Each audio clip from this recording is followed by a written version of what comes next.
Praise the Lord Jesus Christ. This is Chris Davis, MC Rhema. Today we conclude the Form from Dust series, but we conclude it with the question, what are you forming?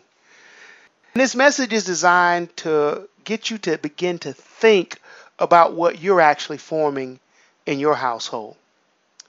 So many times we look at children and or young adults and they act a certain way and they do things and we go, I don't know why that child's acting like that. Yet we never go back to the root or how they were formed. You know, it's kind of like the man in the drawing. If you take some dust, wet dust, and you run your little outline and you put it together, that's the outer shell. But then you got to take and form the inside or the way that a person thinks. And the problem is, as parents, we don't look at the things we do that affect the way our children think. We don't look at the way we eat in front of them and the things we say in front of them. And yet when the child gets older and the child goes to school and starts cursing, we try to figure out where that come from. Well, newsflash, they got it from you.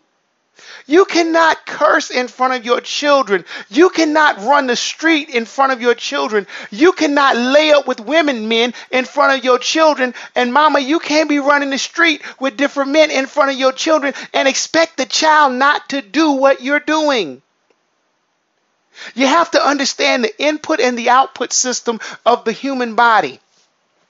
We have different sensors that we either see, we hear, or we feel through.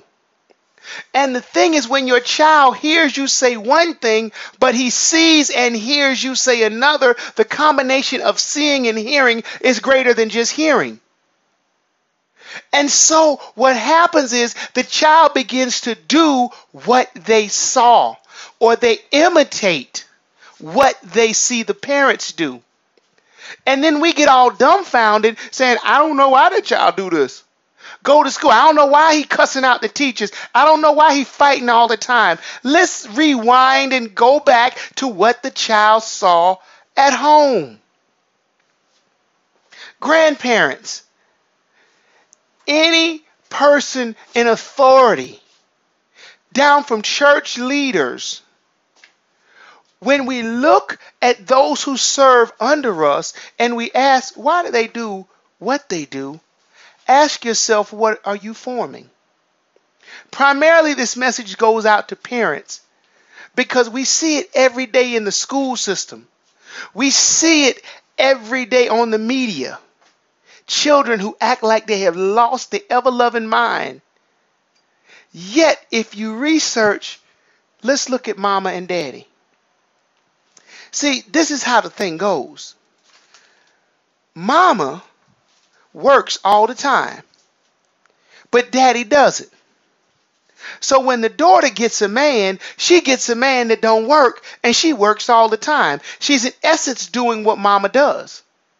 Mama took and was with an abusive man, so the daughter felt that that's what was normal, even though she know it hurt and it wasn't right, but that's what my mama did.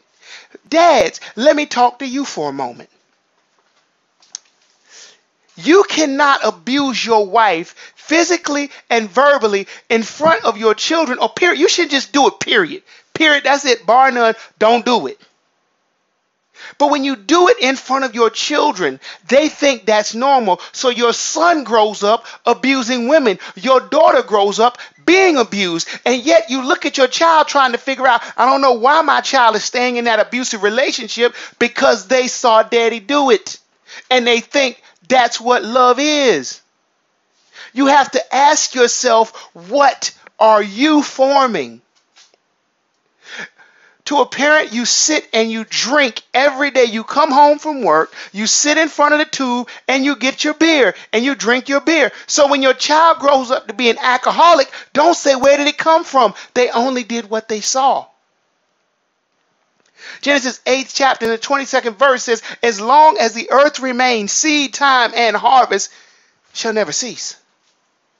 So what you're doing when that child is young is you are sowing. When the child gets old, you see the harvest.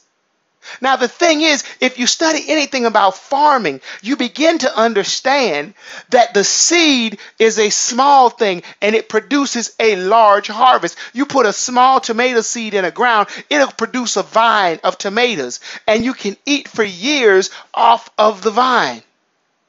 You can get probably 50, 60 tomatoes if it's fertilized well. So that child sees you come home and drink that 1 or maybe 2 beers every day. But yet when the child grows up, they drink 5, 10 beers a day. And then their children drink 20 beers a day. And the next thing you know, you got a family of alcoholics all going back to grandma or grandpa. And you wonder why. I don't know why my grandchildren act like that. I don't know where these kids get that. They got it from you. They saw you do it, and they said it was normal. I mean, to the young ladies and to the young men. You have a family, you have children, yet every other week they seeing another man or another woman in your house. And then you're going to tell them, don't be laying up with all these people. So why are you doing it? See, Jesus Christ, he was our example. He showed us how to suffer for righteousness' sake. Jesus showed us so many things, so he was sowing into us what we should do.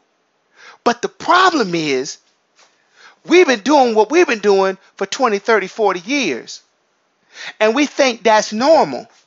But yet that's why the Bible tells us we must be born again, or we must relearn again like little children. Because when you are born, you know nothing. You just know, and you cry. But as a child, if you watch them, even as a baby, they're looking all the time and absorbing. When they start walking because they see you walk. They start talking because they hear you talk. They begin to imitate. So let's say you got a child who at 1 year old, they see mom and dad fight. At 2 years old, mom and dad fight. 3, 4, 5, 6, 7, 8, 9, 10 years old. Well, now you have changed as a parent. You finally came in contact with Jesus. You opened up your heart and you let Jesus in, and now you're changed. You ain't beating up mama no more. But that child still has that seed of abuse sown in them. So now, about 17, 18 years old, child gets in a relationship and he's abusive. Or daughter just takes abuse from men. And so we see and we say, I don't know why my child is like that. Where did they get it from? They saw it in their household. It was sown into them. See, in Genesis, God formed man from the dust of the ground. And we form our children from what they see in our households. So my question to you, mom, dad, what are you forming? My question to single mother, what are you forming? Single father, what are you forming? I'm not saying get in a relationship just to be in a relationship. But let's look at this. You cannot go back and change the past, but you can definitely change your future. Ask yourself, why do you do what you do?